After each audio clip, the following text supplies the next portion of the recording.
Vous écoutez Culture Média sur Europe 1, 9h30, 11h avec Thomas Hill. Et nous a rejoint dans ce studio un homme à l'ancienne qui laisse vivre ses poils en toute liberté, monsieur Olivier Benkemoun. Pardon, je croyais que c'était pour parler cinéma. une autre personne qui est en Et face. oui, et puis face à lui, c'est un bonheur d'accueillir un bonhomme d'aujourd'hui pour reprendre le titre de son nouveau spectacle.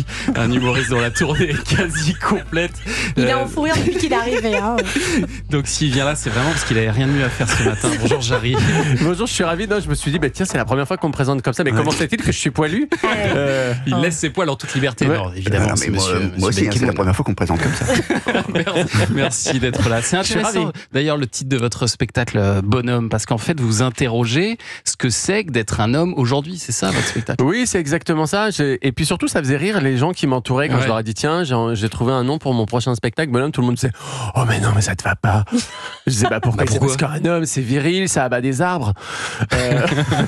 Ça coupe du bois. Donc, c'est ça, faut faire de la petite bûche. Et puis surtout, quand on dit un bonhomme en 2024, c'est positif, alors que bonne femme, c'est péjoratif. Oui, comment ça se fait, ça? Eh ben, c'est encore une injustice, alors que être un bonhomme, c'est être un homme bon et une femme. Bien sûr. Mais bonhomme, Voilà. il y a un côté viril un peu. Il y a un côté viril, mais je suis viril. Enfin, Oui, c'est vrai. j'ai une autorité naturelle. Mais à l'inverse, le mot efféminé, il est plutôt péjoratif, alors Oui. qu'on pourrait le voir comme un compliment. Ça Ouais. vient de femme, finalement. Donc c'est Exactement. beau. Oui, Voilà. c'est ça. Mais de toute façon, je pense que le principal problème de tout ça, c'est qu'on met des mots et qu'on leur donne un autre Ouais, sens que Exactement. le premier sens. Et j'interroge là-dessus. Mais c'est drôle, hein. C'est une Oui. interrogation rigolote. Oui, bien sûr. Et alors, sur scène, dans ce spectacle, vous portez une cape. Et oui. Une cape de super-héros avec la lettre J. Je ne sais pas qui est Mais ce pourquoi mystérieux J. On va le découvrir parce que vous avez le super pouvoir de faire marrer tout le monde. C'est ça l'idée. Oui, en fait, j'ai remarqué, souvent les gens disent, ah, mais j'aimerais lui ressembler. Ah, je trouve qu'il a énormément de chance. Ah, les gens disent ça. Ouais, les gens projettent beaucoup de super pouvoirs chez les autres. Et en fait, je me suis dit, mais c'est dingue parce que ces super pouvoirs, on les a en nous naturellement. Et pourtant, on passe Ouais. une partie de notre temps à désirer ce qu'ont les autres. Et c'est pour ça que vous dites aux gens de venir habiller aussi eux-mêmes en super-héros. Alors ça, parce que je trouve ça drôle. Et c'est surtout, génial. c'est de ne pas accorder de pouvoir au regard des autres. Parce que souvent dans notre vie, on se dit, ah, j'aimerais tellement porter ça, mais les gens vont me juger. Donc les gens viennent habiller en super-héros, ce qui fait qu'on a une espèce de sale carnaval. et surtout, C'est Sébastien, c'est fou. Vous savez, Oui, c'est vrai. Et les gens, par exemple, il y a 2 jours, j'ai eu un monsieur qui est venu habillé en pinte de bière.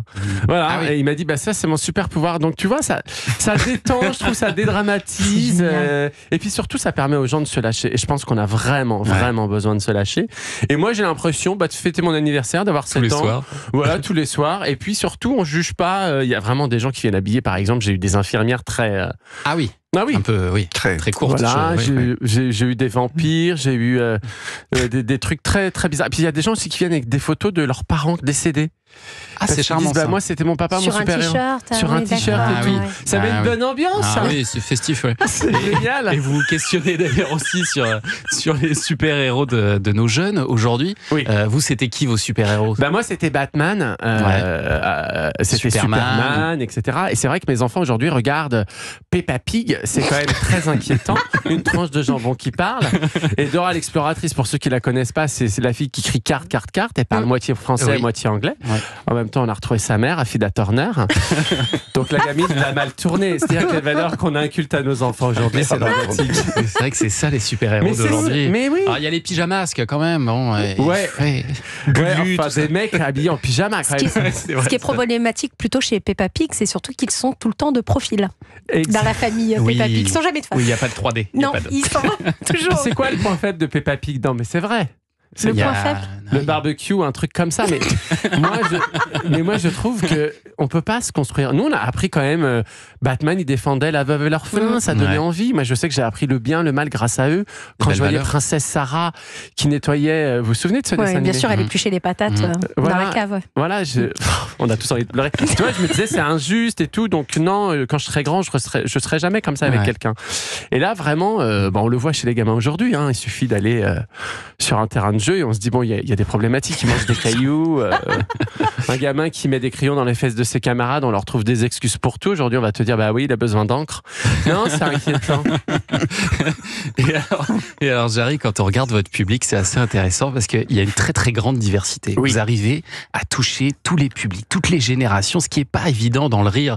On le dit souvent d'ailleurs en télé, vous avez dû l'entendre cette phrase, le rire c'est segmentant. Oh bah ça oui, plaît pas à tout le monde. D'ailleurs, on a dû vous le dire. On m'a dit que j'étais très segmentant quand j'ai commencé à la télé. Et là, vous arrivez à rassembler large. Oui.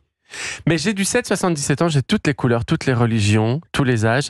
Et moi, je crois que je viens de cette culture-là, c'est-à-dire je regardais à la télévision avec mes parents et on regardait toujours des choses pas gênantes. Et là, j'avais envie que dans ce spectacle-là, on puisse venir aussi et que toute la famille puisse regarder sans être gênée. Sans que ce soit lisse pour autant. Alors, c'est pas lisse du tout. Ce qui n'est pas évident. Ouais. C'est un équilibre quand même. Bah, moi, plus la société se radicalise et plus sur scène, je prends de liberté. Et je pense que dédramatiser, c'est un mot aujourd'hui qui devrait être un peu une carte d'identité.